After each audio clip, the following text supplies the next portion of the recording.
Bienvenidos a Políticamente, el programa donde hablamos de política desde la academia. El día de hoy hablaremos acerca de la profesionalización de la comunicación política y la construcción de un discurso político. Para ello nos acompaña David Redoli, quien es sociólogo especialista en comunicación política, tiene un máster en ciencias políticas por la Universidad Georgetown, se ha desempeñado como asesor del gobierno español y además fue durante 2 años presidente de la Asociación de Comunicación Política, ACOP. Bienvenido, David. Muchas gracias. Es un gusto tenerte aquí en el set de Numbers TV para hablar acerca de lo que tú conoces y has tenido experiencia durante mucho tiempo, que es la comunicación política. Bienvenido. Gracias, encantado de estar con vosotros. Con respecto a la profesionalización de la comunicación política, ¿cuáles son los retos que tú ves en este momento, ya cuando la consultoría política ha tomado, si se quiere, cierto rumbo a nivel mundial y a nivel latinoamericano también? Pero con respecto a especialmente la comunicación política, ¿cuál es el reto que nos queda? Bueno, yo creo que es muy evidente. Es que los políticos entiendan que al igual que no contratarían a nadie que no sea un buen jurista para llevarle los asuntos jurídicos y no contratarían a nadie que no sea un experto en economía para llevar los temas económicos, que entiendan que la comunicación política tiene las mismas lógicas. Necesitan expertos profesionales en comunicación política. Expertos profesionales fundamentalmente que manejen 5 disciplinas: sociología, ciencia política, periodismo, historia y psicología. No personas amateurs. Es el gran reto que enfrenta la comunicación política en estos días. ¿Una persona, un periodista, un comunicador social puede hacer este trabajo o necesita tener una formación más amplia? Puede, pero necesita esa formación más amplia. Comunicación política no es relaciones con los medios. Antes se hablaba de jefes de prensa, que básicamente hacían notas de prensa, comunicados de prensa, organizaban conferencias de prensa. No se trata de eso. Eso es una pequeña parte de la comunicación política. La comunicación política es consustancial a la actividad política. Por lo tanto, se trata de estrategia. Y para hacer estrategia es importantísimo tener conocimientos que vayan más allá de los meros conocimientos de periodismo. Para armar un discurso político, un eslogan, las líneas que se van a trabajar en campaña, ¿cuál es el proceso que se tiene que seguir? Seguramente no de un inicio va a llegar un consultor y decir estas son las líneas o esto es lo que se va a hacer, sino quizá una investigación previa. ¿Cuál es el proceso? Bueno, lo primero es tener un estudio sociológico sobre tus votantes y sobre tus no votantes. Es decir, tienes que conocer el escenario en el que te mueves. Además, tienes que conocer a los adversarios políticos, tienes que conocer cuáles son sus propuestas, sus estrategias. Por lo tanto, el primer paso indispensable para tener éxito en una campaña electoral es hacer estudios sociológicos sobre tu electorado, para luego poder segmentar los mensajes de las personas a las que te vas a dirigir. En Ecuador estamos próximos a elecciones y nos parece sumamente importante un poco analizar cuáles son los medios más propicios para enviar los mensajes a los electores. Tenemos los medios tradicionales como son la radio, la televisión, los periódicos, pero también tenemos las redes sociales.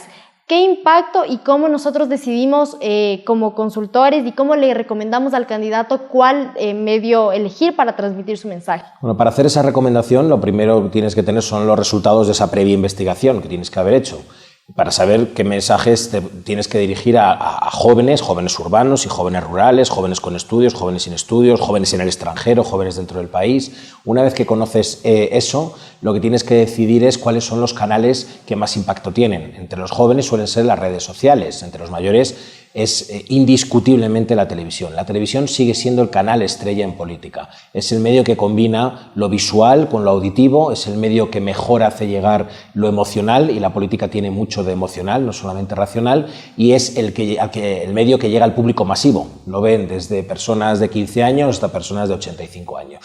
Por lo tanto, toda estrategia, en el fondo, lo que quiere es, tanto a través de la radio, de la prensa e internet, finalmente llegar a la televisión para conseguir audiencias millonarias y, en consecuencia, optar a mayor número posible de votos y de apoyos en unos comicios. Durante la campaña electoral y teniendo en cuenta que los ciudadanos están bastante desencantados de la política, son reacios a escuchar mensajes políticos porque se cree que siempre nos dicen lo mismo, solo están buscando mi voto y después se olvidan.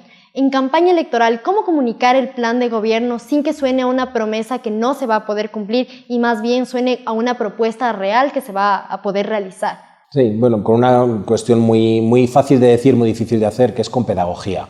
Es decir, cuando uno hace una promesa, por ejemplo, bajar el IVA, tiene que decir qué consecuencias tiene eso. No puedes decir que vas a bajar los impuestos y que eso no va a tener ninguna consecuencia para el Estado, porque el Estado va a dejar de ingresar dinero.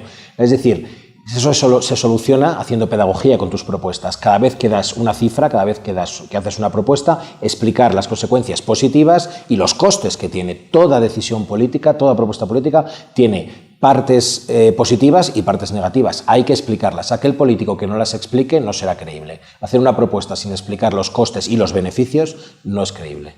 Incluso en la comunicación ya más de gobierno, hemos visto vallas que dicen el costo fue, me invento, de 16 millones, de 15 millones, y la gente al ver esas cifras se asusta y dice, se está gastando tanto.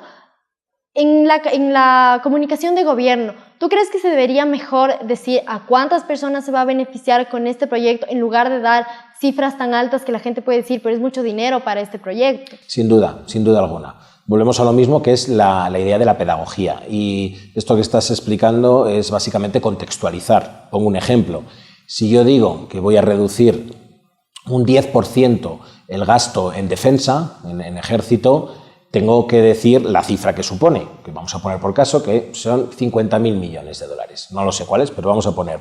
Decir un 10% y 50.000 millones de dólares no le dice nada a la gente. Ahora bien, decir que vas a bajar un 10% el gasto de defensa para destinarlo a otras actividades, que es el equivalente a 50.000 millones de dólares, y que con eso se puede hacer una autopista entre Quito y Cuenca y un aeropuerto en Guayaquil y un programa de formación para jóvenes que han quedado fuera del sistema educativo, eso sí lo entiende la gente, porque ve la equivalencia de una transferencia de gasto público en una política pública hacia otras políticas públicas. Se trata, por lo tanto, de contextualizar cada vez que hacemos una propuesta. Los números per se son fríos, no dicen nada. Listo. Con respecto más bien se dice que todo comunica con respecto a nosotros. Es decir, no solo lo que estamos diciendo, sino cómo lo estamos diciendo, nuestra forma de vestir, nuestra forma de expresarnos. ¿Ahí la comunicación política tiene campo de acción al momento de asesorar la imagen del candidato? Claro, la comunicación no solamente es lo verbal, es el lenguaje no verbal, y el lenguaje no verbal tiene mucho que ver con cómo nos movemos, cómo miramos, cómo gestualizamos. Para eso existen los programas de media training, es decir, de entrenamiento, y esto es especialmente importante para la televisión. Hay unas técnicas que son técnicas de telegenia, que precisamente lo que hacen es entrenar a los candidatos en esa gestualidad.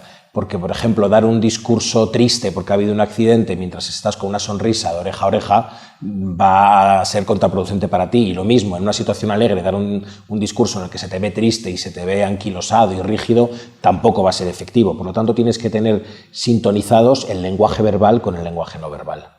¿Cómo nosotros en comunicación política logramos que nuestro candidato luzca de una forma que transmita un mensaje y que al final termine siendo ese mensaje? Sí, ese mensaje y esa acción, porque la política es acción, es pensamientos, lenguajes, comunicación, pero es principalmente para hacer cosas. De eso se trata el storytelling con el story doing.